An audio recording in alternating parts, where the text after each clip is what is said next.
দাড়িপাল্লার বিচার। মদিনার কাছাকাছি এক ছোট্ট বাজারে থাকত এক কাপড় ব্যবসায়ী, নাম তার হাবিব।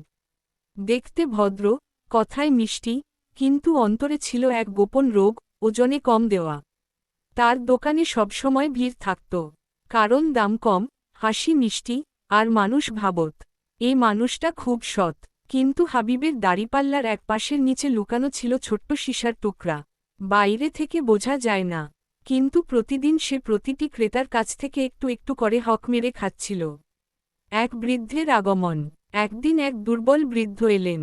তিনি বললেন, বাবা, আমার মেয়ের বিয়ে, একটু ভালো কাপড় দাও, আল্লাহ তোমাকে বরকত দেবেন।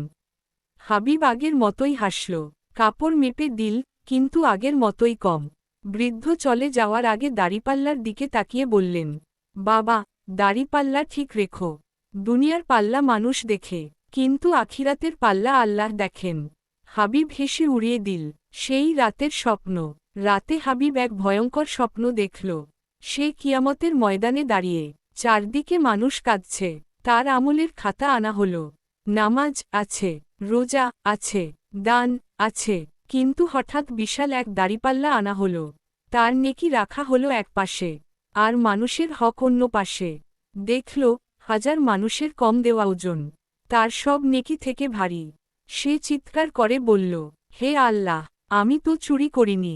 তখন উত্তর এল, তুমি চুরি করনি, তুমি বিশ্বাস চুরি করেছ। হাবিব কাঁদতে লাগল, আমাকে আরেকবার দুনিয়ায় পাঠান। জাগরণ ও তওবা। ঘুম ভেঙে সে কাঁপছিল। ফজরের আজান হচ্ছিল।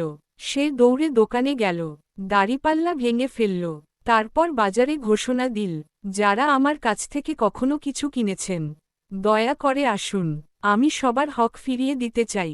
মানুষ অবাক, কেউ কাঁদল, কেউ দোয়া করল। বৃদ্ধ এলেন। হাবিব তার পায়ে পড়ে কাঁদল। বৃদ্ধ বললেন, আজ তোমার পাল্লা ঠিক হয়েছে, কারণ আজ তোমার অন্তর ঠিক হয়েছে। শিক্ষা। কিয়ামতের দিন দাড়িপাল্লা শুধু জিনিসের ওজন মাপবে না, মাপবে সততা, নিয়ত এবং মানুষের হক। যে ওজনে কম দেয়, তার জন্য ধ্বংস।